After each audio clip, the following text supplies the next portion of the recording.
할렐루야. 자, 오늘부터는 우리 그리스도인의 영성 관리의 훈련과 실제에 대해서 말씀을 나누려고 합니다. 우리 그리스도인에게 있어서 가장 중요한 것은 영성 관리를 하는 데 있어서 자신의 내면을 돌아보는 데 있습니다. 자신의 내면 세계, 나의 내면 세계는 지금 어떤 상태에 있는가, 이걸 자각해야 돼요. 각성을 해야 돼요. 그리고 나서 우리가 이제 우리 내면 세계, 그리고 우리의 영적인 질서, 이런 걸 잘 세워나가야 되겠죠. 고든 맥도날드, 이게 맥도날드 가게 하시는 분이 아니고 유명한 영성 학자인데요. 그의 책 내면 세계의 질서와 영적 성장, 좀 오래된 책인데, 이 양반이 이런 말씀을 했어요. 이 시대의 가장 격렬한 전쟁터가 어디냐? 지금 휴전선이 아니라 우리 마음, 내면 세계라는 것입니다. 그러므로 우리의 내면 세계는요, 결코 고요하고 정화되어 있는 것이 아닙니다. 항상 거기는 갈등이 있어요. 우리 마음속에 평화만 있으면 얼마나 좋겠어요. 마음에 갈등이 있고 싸움이 있습니다. 어떨 때는 막 회바람이 불고, 어떨 때는 막 폭풍이 불어오고, 어떨 때는 막 쓰나미가 몰려오고 말이죠. 그러므로 우리는 먼저 우리의 내면 세계를 들여다볼 필요가 있습니다. 그런데 그 내면 세계를 들여다본다고 해서 무슨 마인드 컨트롤을 하거나 요가를 하거나 무슨 마음 훈련, 마음 탐구, 그런 게 아니에요. 그런 게 아니고 우리는 하나님 앞에서 하나님의 거룩한 빛으로, 말씀으로, 성령 안에서 나 자신을 돌아보는 것입니다. 그리고 하나님이 주시는 그 비춰주시는 거룩한 은혜와 빛과 말씀으로 자신을 돌아보아야 한다는 것이죠. 오늘 본문에서 다윗은 이렇게 고백합니다. 먼저 내 마음이 어떤가? 나는 사람들을 너무나 미워하고 있지는 않는가? 오늘 본문에서 다윗이가 그렇게 고백하지 않습니까? 그러면서 하나님, 내 마음이 어떤가 살펴보옵소서. 그리고 내게 무슨 악한 행위가 있나 보시고 자신을 영원한 길로 인도하여 주옵소서. 기가 막힌 말씀입니다. 이 말씀 가지고 우리가 맨날 기도할 필요가 있습니다. 시편 139편 23절로 24절 같이 봅니다. 시작. 하나님이여, 나를 살피사 내 마음을 아시며 나를 시험하사 내 뜻을 아옵소서. 내게 무슨 악한 행위가 있나 보시고 나를 영원한 길로 인도하소서. 그렇습니다, 여러분. 하나님이여, 나를 살피사 내 마음이 어떠한지를 좀 보시옵소서. 그리고 내 행위가 왜 이렇게, 나는 누군가를 미워하고 그 당연히 원수들을 쳐야 되지만 그럼에도 불구하고 하나님이 원하지 않는 내게 악한 마음이 없나 살펴달라는 것입니다. 그래서 우리는 하나님 앞에요, 영성관리를 잘하기 위해서는 은밀한 공간에서 은밀한 시간을 가질 필요가 있습니다. 성경에 보면 여호와 보시기에, 아무개는 여호와 보시기에 선한 왕이었더라, 아무개는 여호와 보시기에 악한 왕이었더라. 그러니까 오늘 우리도 사람들이 아무리 저 서목사 훌륭하고 말이야, 아무개 장로는 너무나 좋고, 그 소용없어요. 하나님이 나를 어떻게 보고 있는가? 여호와 보시기에. 그래서 이제 하나님 앞에 은밀한 시간에 그렇게 기도하는 겁니다. 하나님, 저는 어떤 사람입니까? 제가 하나님 보시기에 어떤 사람입니까? 저를 통하여 하나님의 기쁘신 뜻이 이루어지게 하여 주시옵소서. 하나님의 아름다운 뜻이 이루어지게 하여 주옵소서. 오늘 이 시간도 여러분이 이러한 사실을 깨달으시기를 축원합니다. 주님의 뜻을 이루소서.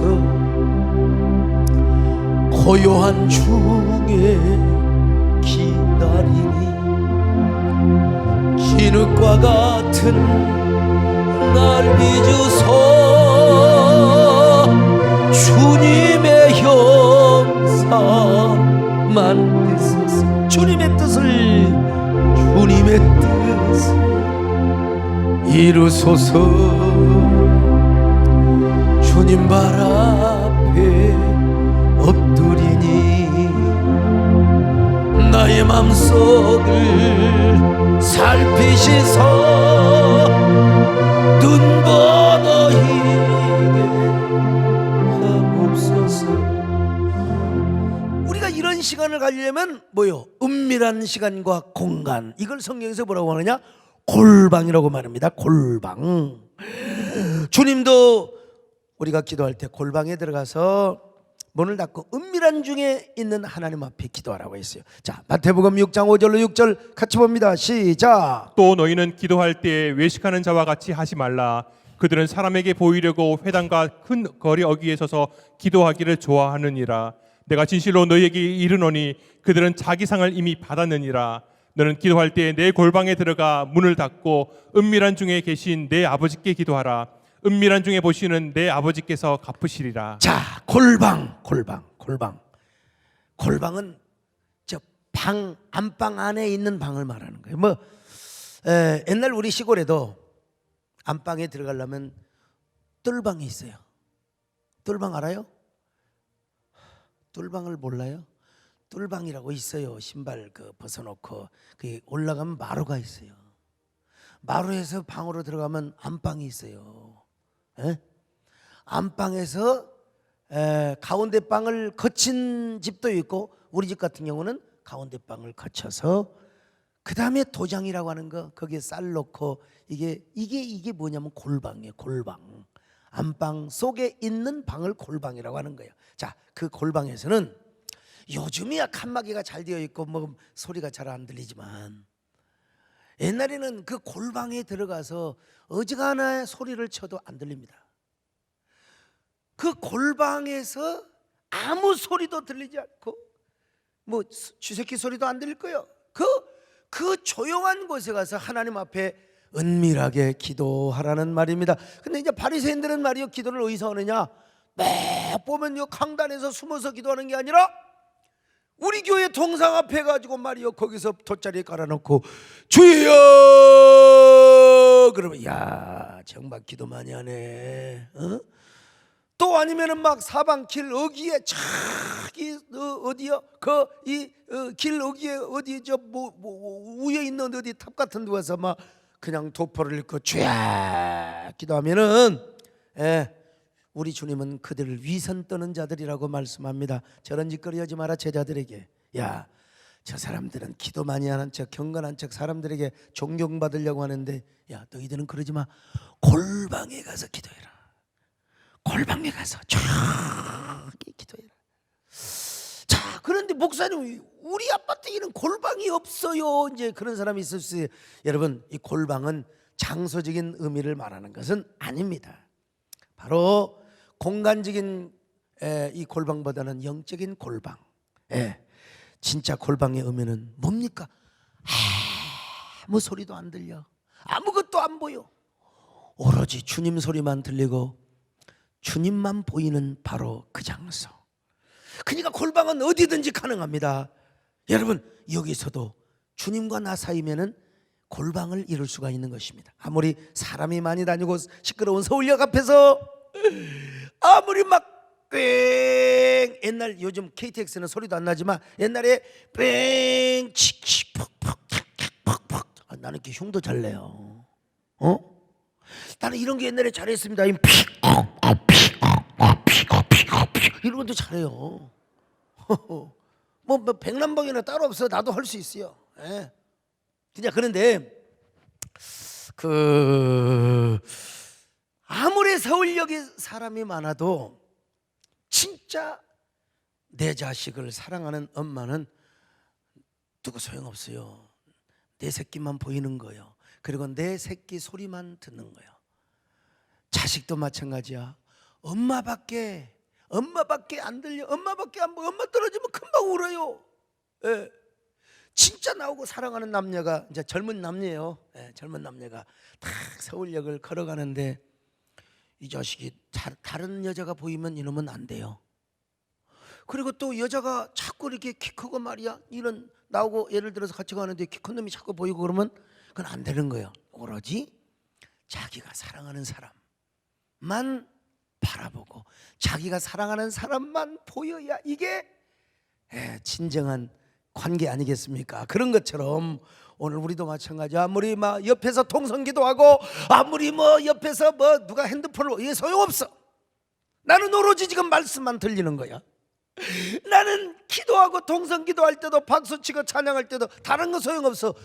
나는 주님 소리밖에 안 들리고 내가 찬양을 하나님 앞에 드리는 것만 우리가 느껴진다면 그건 뭐예요? 이게 진정한 골방이라고 하는 것입니다. 진정한 골방. 그래서 하나님과 나와 깊은 교제를 하며 내가 주님의 소리를 듣고 내 소리가 주님 앞에 상달되는 이게 바로 골방을 이루는 거야. 골방.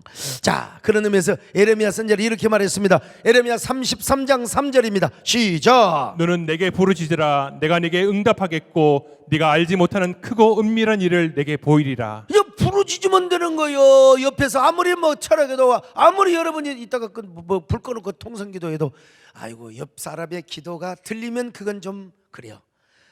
들리잖아. 나는 그저 주님의 말씀, 내 귀에는 주님의 은혜의 소리, 그리고 아무리 옆 사람이 소리를 질러도 내 기도가 주님 앞에 올라가고 주님하고 나오고 관계가 이루어지면 이게 뭐요? 이게 진짜 골방을 이루는 거예요. 오늘 여러분 골방을 이룰 때 뭐예요? 내 내면 세계를 들여다볼 수 있고 하나님의 뜻을 알 수가 있게 되는 것입니다. 여러분 골방을 이루시기를 바랍니다. 오늘 여러분 주님 앞에 부르짖을 때 여러분의 소리가 주님에게만 들려지기를 바라고, 그리고 주님의 음성이 여러분의 귀에 들려지시기를 축원합니다. 할렐루야. 마음속에 근심이 있는 사람 주 예수가 나를 슬픈 마음 있을 때에도 주 예수께 아뢰라. 주 예수 앞에 거하라. 주 우리의 친구니 무엇이나 근심하지 주 예수께 아뢰라. 주 예수 앞에 주 우리의 친구니 무엇이나 근심 주 예수께. 이렇게 골방을 가지면 그 골방을 통해서 생명의 역사도 나타나지만 응답의 역사도 나타납니다. 그리고 자신을 돌아보는 세계, 돌아보는 시간을 갖게 되는 것입니다. 자, 나 자신을 돌아보는 거, 내면 세계를 돌아보는 거. 근데 내면 세계를 돌아보는데 나의 내면 세계 무엇을 먼저 우리가 살펴볼 필요가 있는가? 이거는 먼저 내 마음밭, 내 마음밭이 어떤 상태인가를 먼저 우리가 깨닫고 자성하며 각성할 필요가 있습니다. 첫째로 나 자신의 마음밭. 마태복음 13장에 보면은 네 가지 마음밭이 있다고 하잖아요. 하나는 돌짝밭이고, 하나는 길가의 밭이고, 하나는 또 가시밭이고, 또 하나는 옥토야. 내 마음밭은 이 네 중에 어디에 속해 있나? 이걸 우리가 내면 세계를 돌아볼 때 내 마음밭은 어떤 마음밭인가? 예. 여러분은 기본적으로 옥토를 가졌지요. 그래서 예수를 믿었단 말이에요. 예수 그리스도를 구주로 믿었어요. 그런데 우리가 온전한 상태가 아니란 말이에요. 우리가 천국 가 있는 마음이 아니기 때문에 예수 믿는 사람 가운데도 돌짝 받칠 때가 있어요. 잠시. 또 어떤 경우는 달아졌어. 너무 오래 예수를 믿고 하다 보니까 이게 마음밭이 달아져가지고 꼭 이상하게 설교 시간만 되면 졸아보라 하고 설교 듣자마자 새가 와서 쪼아들어버려. 쪼아 먹어버려요. 마귀한테 금방 하나님의 받은 은혜를 뺏겨버려요. 예. 그런가 하면은 가시밭이 있는가, 옥토인가, 이걸 한번 저녁에 우리 마음밭을 한번 살펴볼 필요가 있어요.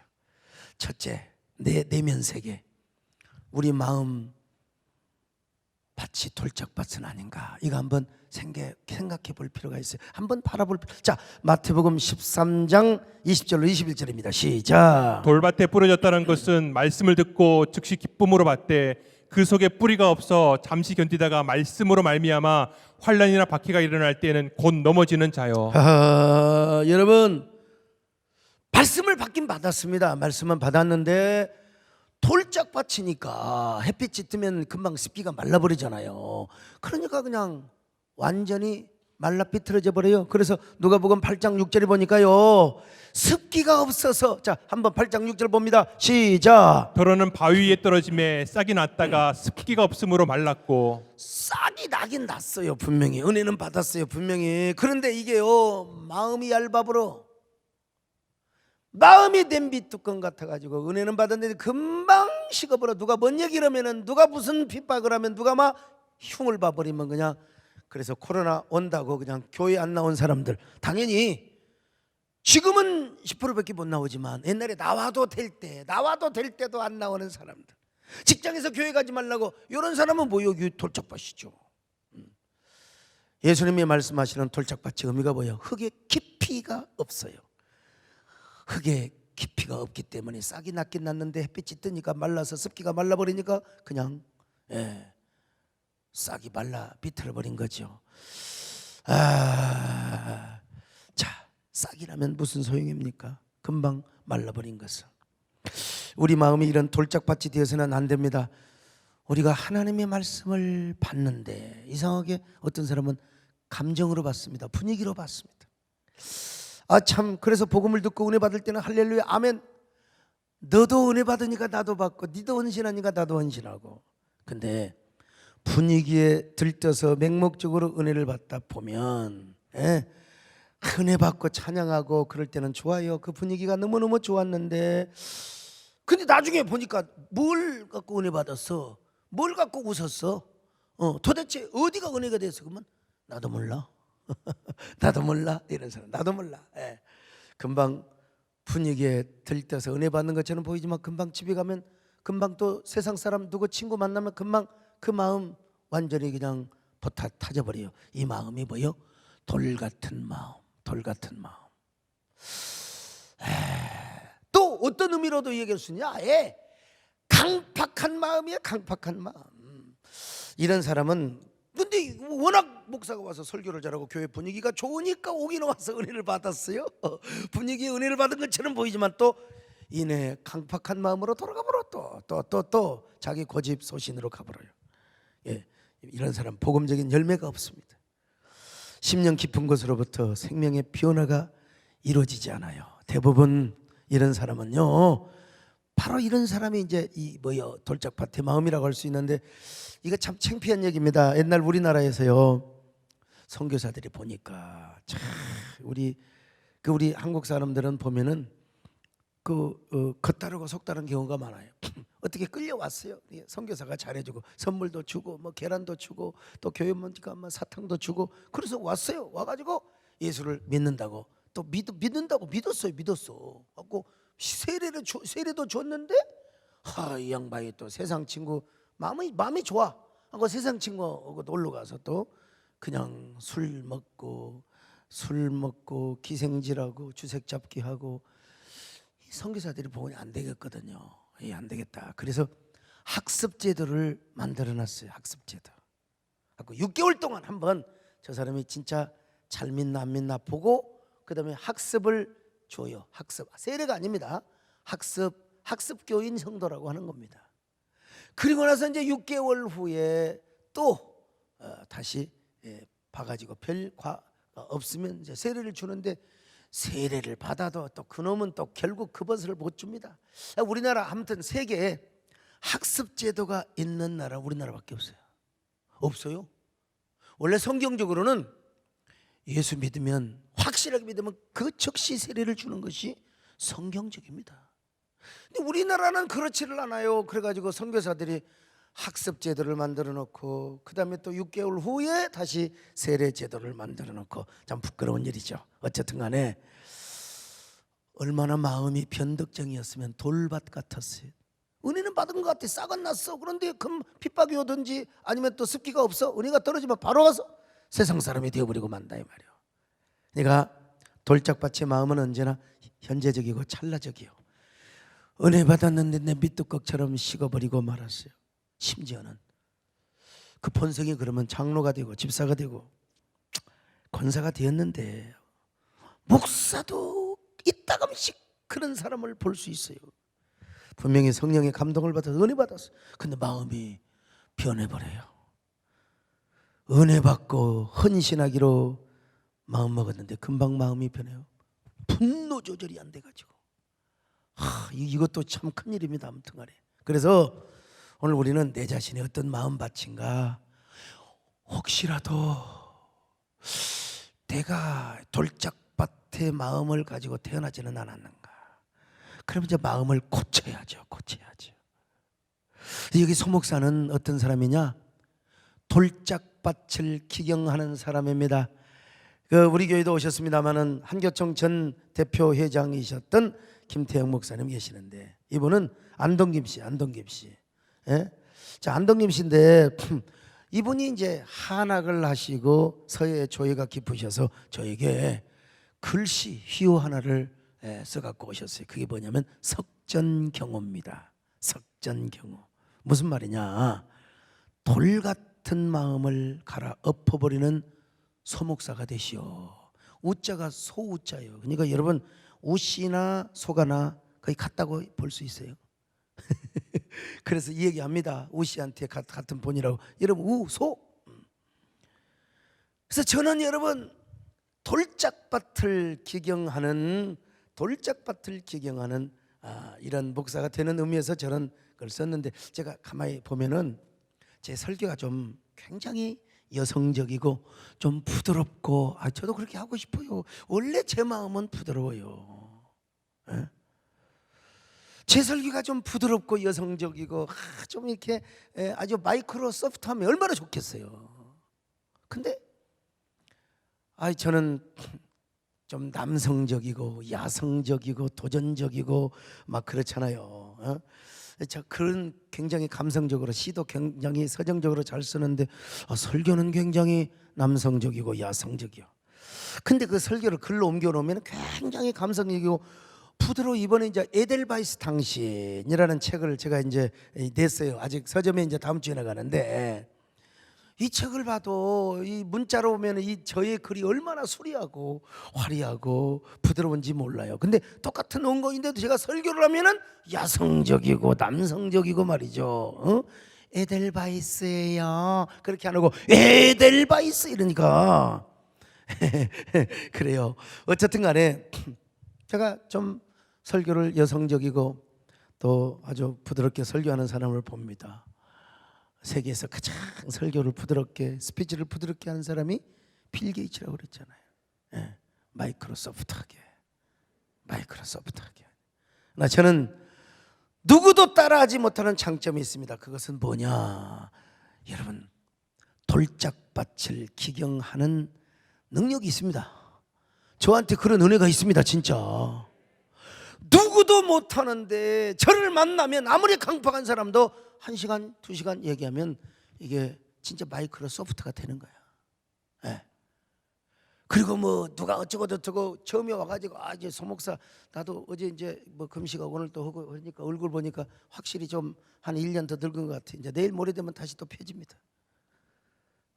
근데 보면은 저도 이렇게 조용하면 좋을 텐데 뭐하게 그냥 그렇게 그냥 액션을 취하면서, 어떤 애가 그러잖아. 막 소강성 목사 철학교대 막 이런 사람이라고 말이야. 이런 사람.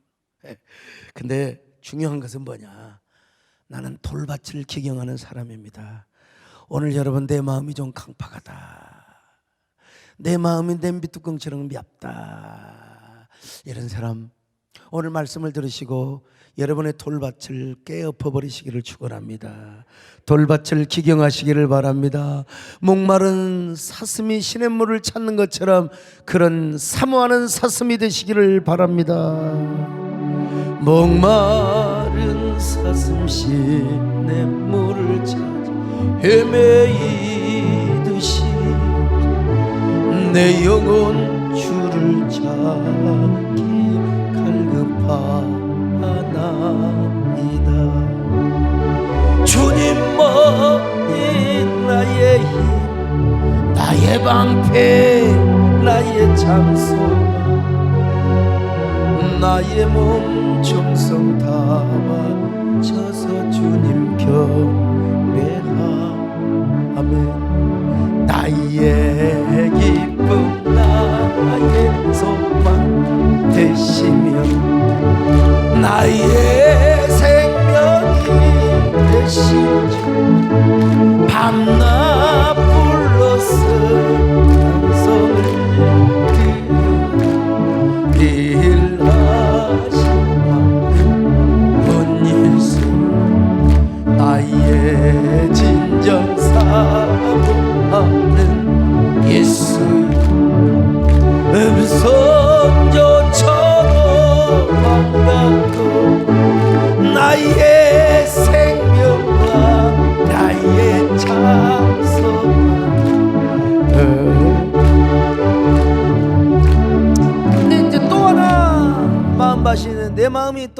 너무 달아져 있지는 않는가? 길가의 밭은 아닌가? 이거 우리가 다 아는 말씀이야. 우리가 내면 세계를 돌아보면서 내 마음밭은 어떤 마음밭인가 한번 살펴볼 필요가 있다고요. 자, 마태복음 13장 19절을 봅니다. 시작. 아무나 천국 말씀을 듣고 깨닫지 못할 때는 악한 자가 와서 그 마음에 뿌려진 것을 빼앗나니 이는 곧 길가에 뿌려진 자요. 자, 길가에 뿌린 씨앗은 새가 와서 쪼아 먹어버려요. 새가 와서 옥토에 떨어진 밭이야. 잘 떨어져서 새가 와서 쪼아 먹을 수 없지만 길가의 밭이 그냥 뿌리면 와서 비둘기가 와서 쪼아 먹고 꿩이 와서 쪼아 먹어버려. 그냥 새가 날아 참새도 와서 쪼아 먹어버린다 이 말이요. 옛날 항상 보면 그 논두렁 옆에 길가의 밭이 있습니다. 그러죠? 길가 그러니까 이게 밭도 아니고 길도 아니고 근데 사람들이 다니니까 이게 길이 돼 버렸어. 그래갖고 이스라엘에서 이제 씨를 게을러 터진 사람들이 좀 다 고랑에 다니면서 씨를 뿌려야 되는데 게을러 터진 인간들은 이제 바람이 불 때 있잖아요. 바람 불 때 씨를 훅 날려버려. 그냥 게을러 하여간 느린 보들 훅 날려버리면은 바람 따라서 그냥 다 골고루 부러지는데 더러는 요놈의 씨가 길가에 떨어질 때가 있어요. 자, 그러면 당장 와서 새가 쪼아 먹어버리고 만다 이 말이요. 옥토에다가 뿌리면 씨를 뿌려놓고 흙으로 싹싹 덮으면 되는데 길가에 떨어지니까 이놈의 새들이 와서 쪼아 먹어버리고 말더라 이 말입니다. 여러분, 그러니 이런 사람에게 무슨 결실을 거둘 수 있겠습니까? 땅에 떨어진 저 길가의 밭에 떨어진 씨는 절대로 결실을 기대할 수가 없는 거예요. 여러분, 길가의 마음밭은 달아진 마음입니다. 달아진 마음이에요. 너무 달고 다른 마음. 아무리 회개를 이야기하고 아무리 하나님 앞에 사랑을 이야기하고 순종을 이야기하고 아무리 하나님의 그 사랑 이야기를 해도 아이고 달아지가 있고 뭐 십자가 또 십자가 이야기하네. 아유 뭐 그냥 또 아이고 저 목사가 또 저 어려우니까 또 헌신 이야기하고 있어. 에?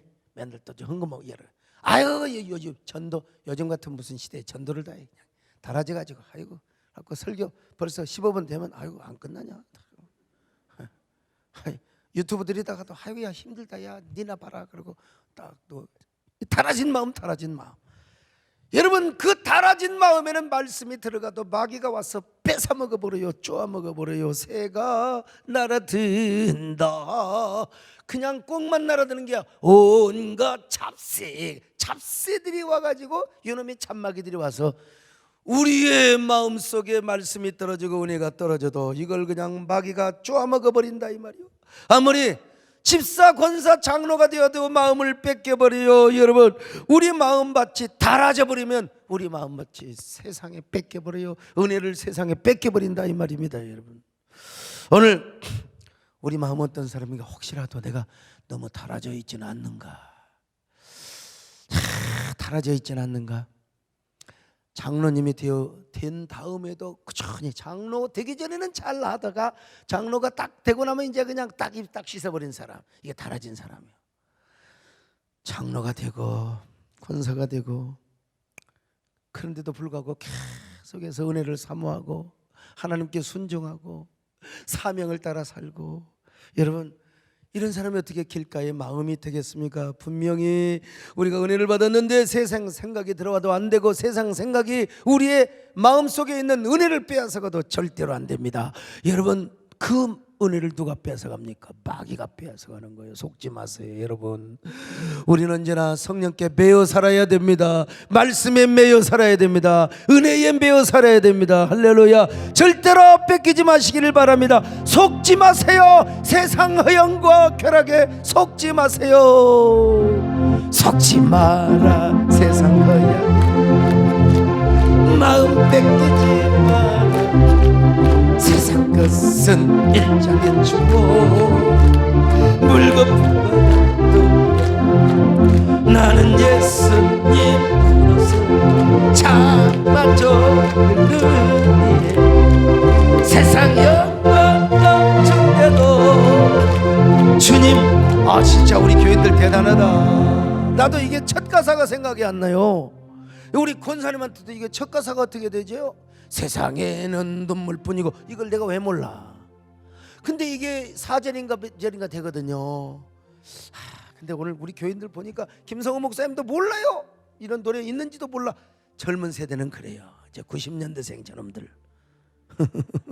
근데 이게 여러분 얼마나 좋습니까? 이런 노래를 한번 다시 불러봐요. 여러분 다시 봐. 속지 마라, 속지 마라, 세상 방향에 마음 뺏기지 마라. 세상 것은 일장의 주먹.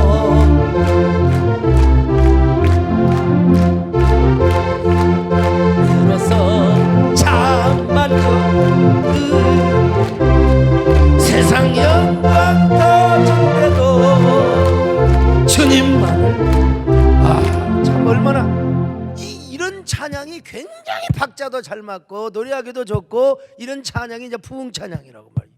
요즘 찬양은 막 박수치기도 애매하고 뭐 하더라고. 그냥 아무튼간에 요즘 싱어게인 보니까 이게 우리 성형하고 막 걔들은 막 머리띠 두르고 와가지고 막 하고 하는데, 이게 이제 또 그들의 성향이죠. 창조적인 음악. 그래서 이제 싱어게인이요, 다시 노래를 새롭게 창조하고 부르지만, 근데 우리는 이런 노래가 좋다니까요. 아무튼 사람을 보며 세상을 볼 때 이것도 박수치기 너무나 좋아요. 한번 불러볼까요? 사람을 보며 좋아요. 세상을 볼 때 만족함 없었네. 나야 그분을 나는 만족함. 저기 빛나는 태양을 보라. 저기 서 있는 산을 보아라. 천지지으신 우리 나를 사랑하시니 나의 하나님 감동하며 나는 만족함. 할렐루야. 동남풍아 불어라, 서북풍아 불어라. 다시는 예수야. 할렐루야. 할렐루야. 예수야. 할렐루야. 이 길가에 밭도 그냥 갖다 쟁기질로 갖다 갈아 엎어버려야 돼요. 엎어버려야 돼요. 그런가 하면 또 내 마음은 혹시라도 가시밭이 아닌가, 이거 한번 살펴봐야 돼요. 마태복음 13장 22절입니다. 시작. 가시떨기에 부러졌다는 것은 말씀을 들으나 세상의 염려와 재물의 유혹에 말씀이 막혀 결실하지 못하는 자요. 여러분 가시밭에 떨어졌어요. 분명히 싹이 났어요.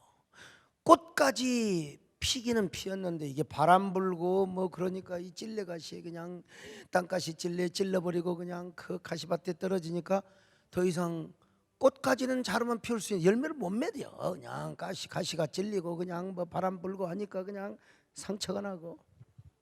이건 뭐냐? 내가 열심히 비도우려고 하는데 너무 핍박이 온 거예요. 너무 핍박이 온 거예요. 이 핍박 때문에 열매를 못 맺어버려. 내가 정말 신앙생활 잘해보려고 했어. 그런데 막 시댁에서 그냥 구정 돌아온다고 또 이제 제사 지내고 뭐하고 그냥 남편 핍박하고 그냥. 근데 옛날에 우리 선진들은 어떻게 믿은 줄 아세요? 교회 못 가게 아니 시아버지가요 며느리 그냥 머리를 싹 잘라버렸어요. 근데 못 가는 거예요. 그냥 뭐 수건을 쓰고 교회를 가네. 수건을 쓰고. 그래갖고 이제 남편을 시켜서 야 이 바보야, 우리 문중에 그런 여자가 옷을 다 벗겨버리고 새벽에 옷을 벗겨버리고 옷을 다 치워버렸어. 그게 어떻게 가겠어?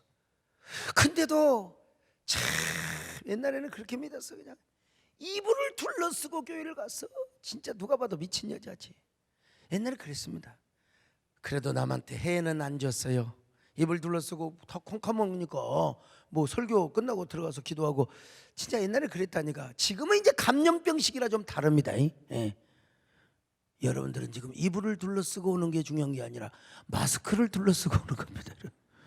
시기가 다르니까 어쨌든 간에. 그런데 이게 참 또 뿐만 아니라 핍박뿐만 아니라 마음속에 고난과 역경과 근심 유혹 때문에 열매를 못 맺는 것을 비유하고 있습니다. 불행한 사람이요. 신앙은 역설적인 면이 많거든요. 똑같은 핍박과 역경 그리고 근심과 염려와 걱정이 가득한 환경이 몰려와도 그 역경 속에서 국민일보 역경 열매가 있잖아요. 그 역경 속에서 열매를 맺는 것입니다. 그래서 기독교는 오히려 핍박 속에서 교회가 성장하고 부흥하는 경우가 많았어요.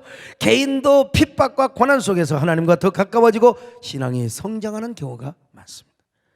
저를 보세요. 고난이 없었다면 오늘의 소목사는 존재할 수가 없었지요. 저뿐 아니라 많은 사람들이 고난 때문에 오히려 더 신앙이 성숙하고 축복의 사람으로 성장을 한 것입니다.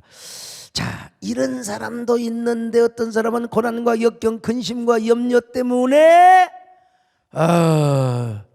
그냥 꽃을 좀 피우려다가 말아버렸어요.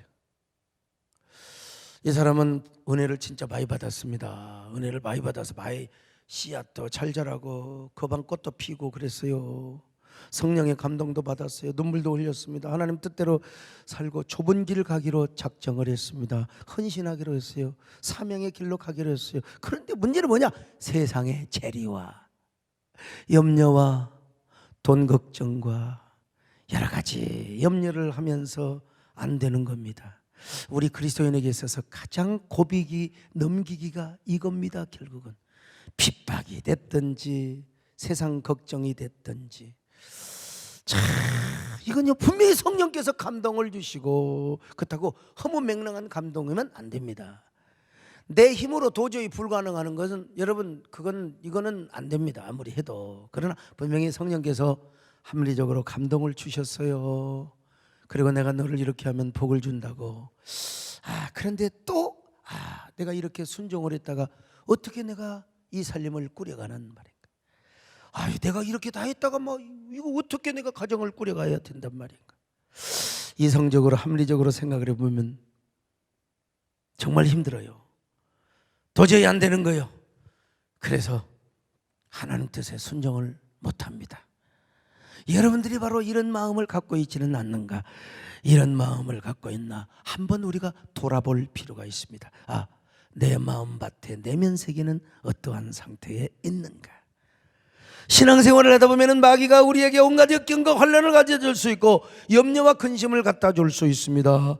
여러분, 이럴 때 우리는 이걸 역이용해야 할 필요가 있습니다. 역이용이야. 네가 나한테 아무리 근심을 가져다 주고 염려를 가져다 준다 할지라도 나는 오히려 하나님을 더 사랑하리라. 가지껏 내가 무슨 하나님을 위해 사는 것이지 나의 미래는 없다. 하나님께 순종한다 이놈아. 그러면 하나님께서 역설적인 승리와 축복을 더하시는, 이게 뭐냐? 믿음의 비밀입니다. 믿음의 비밀. 이렇게 하려면 어떻게 되느냐? 여러분, 골방에 들어가야 돼요. 골방에. 여러분 그냥 계속 내 생각만 계속하면 안 돼. 내 이성적인 그런 이 계산만 하면 안 돼요. 골방에 들어가서 깊이 주님과 기도하고 의논을 해보세요. 주님만을 바라보고 가만히 내 마음 세계를 살펴보며 주님 앞에 여쭈어 보세요. 그러면 주님께서요 모든 세상의 재리와 염려, 걱정 다 물리쳐 주시고, 그리고 주님께서 우리에게 성령의 감동을 주실 것입니다. 그리고 축복의 말씀을 여러분들에게 시각적으로 보여줄 거예요. 야, 내가 너에게 복을 준다. 내가 너에게 본때로 복을 줄 것이다. 다 누구에게나 시험이 있어요. 마음에. 고든 맥도날드처럼 우리 전쟁터는 어디에 있어요? 우리 마음에 있다니까요. 우리 마음에. 그럴 때 이제 이런 노래를 한번 불러보세요. 시험 걱정 모든 괴 없는 사람 누군가 부질없이 낙심만 기도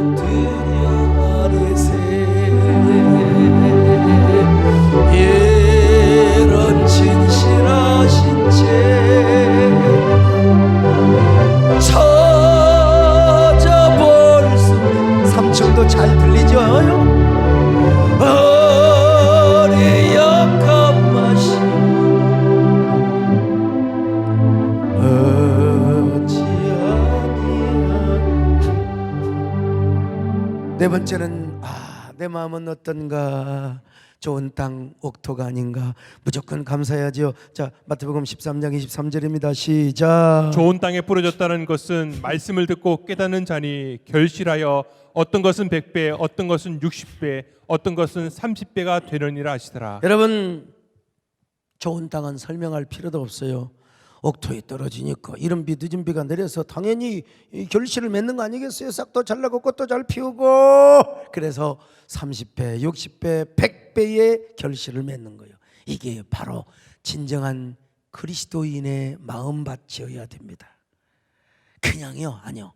30배, 60배, 100배로 하나님이 축복해 주신다는 것입니다. 자, 누가복음 8장 15절입니다. 시작. 좋은 땅에 있다는 것은 착하고 좋은 마음으로 말씀을 듣고 지키어 인내로 결실하는 자니라. 그러니까 이 사람은 어떻게 해야 돼요? 인내해야 됩니다. 인내. 예. 좋은 밭은, 아이고 좋은 밭이라고 해서 바람이 안 불겠어요? 추위가 안 와요? 막 폭풍우가 안 오겠으며? 그래도 인내하는 겁니다. 여러분, 복을 받을 때까지 인내하시기를 축원합니다. 참으시기를 바랍니다. 절대로 참으셔야 돼요. 이제 이런 사람들은 무엇이든지 순종하는 겁니다. 인내하고 절대로 순종해. 자, 요한복음 2장 5절입니다. 시작. 그의 어머니가 하인들에게 이르되 너희에게 무슨 말씀을 하시든지 그대로 하라 하니라. 여러분, 어떻게 물이 포도주가 되게 하는데 물통에다 물을 담아야지 어떻게 정결례통에다가 물을 담으라고 하는 거, 이건 말이 안 돼요. 그 정결례탕은 뭐요? 손발을 씻는 곳이라니까. 손발을 씻어요. 거기다가 왜 물을 부으란 말이에요? 지금 포도주를 만들려고 하는데. 그래도 부으라 이거야. 주님이 하라면 시키면 시킨 대로 하는 겁니다. 여러분, 디아코노스는 자기 주장이 없어요. 그냥 시키면 아멘 하는 겁니다.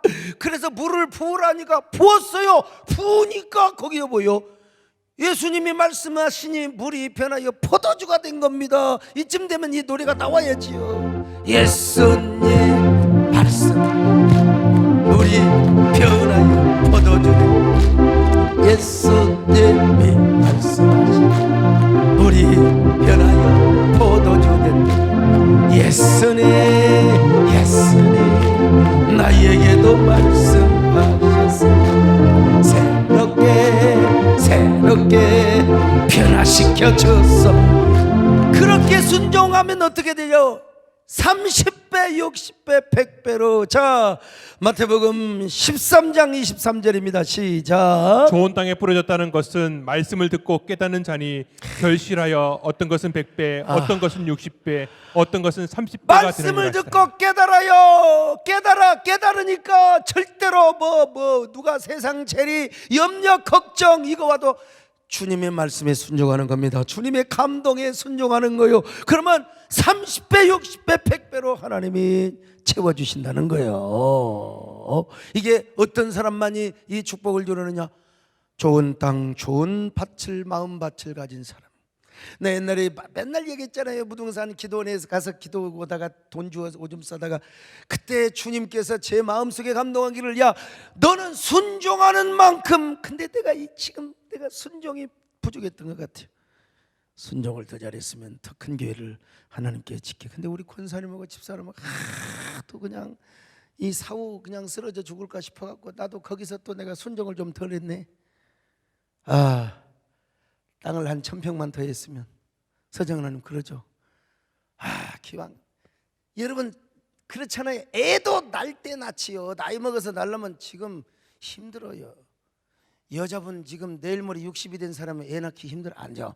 여러분 날 때요 그냥 썩썩 나버려야 돼. 썩썩 날 때 나는 겁니다. 철없이 그냥 철없을 때 그냥 놔야 돼요. 철없이. 그러면 낳다 보면 쌍둥이도 낳고 또 낳다 보면 그냥 연년생도 낳고. 근데 나중에 막 자랄 때는 싸우고 막 아이고 힘들어가지고 그냥. 그래도 지내놓고 보면 그놈들이 내 멸류가 아니고 나의 자랑이더라 이 말이에요. 아멘은 사람 하나도 없네. 마찬가지입니다 여러분.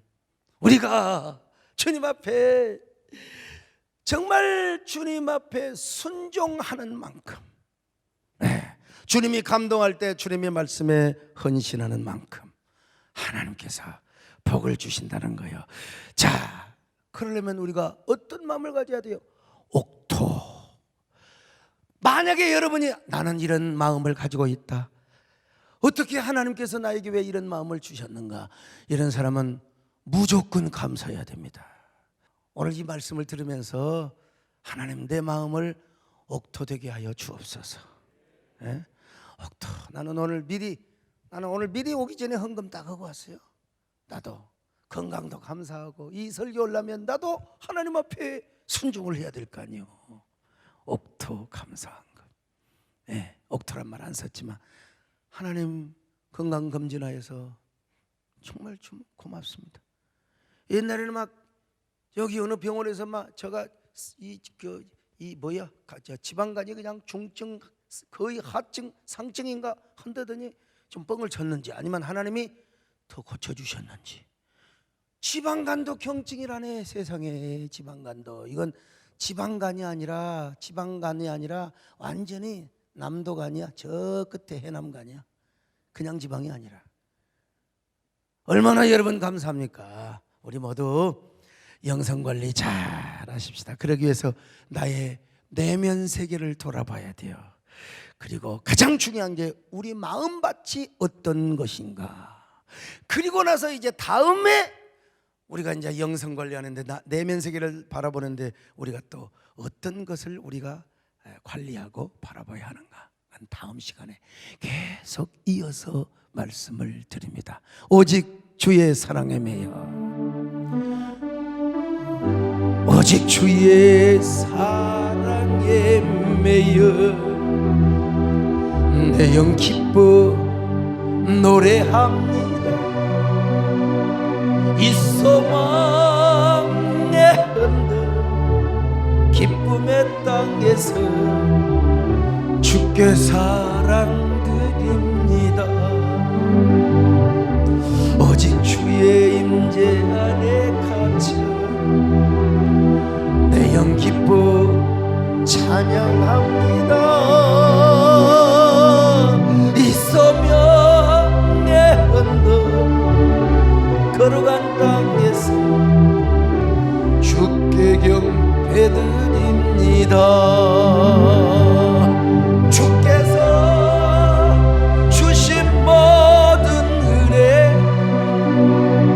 나는 말할 수 없네. 내 영혼 즐거이 주 따르렵니다. 주께 내 삶 드립니다. 주께 내 삶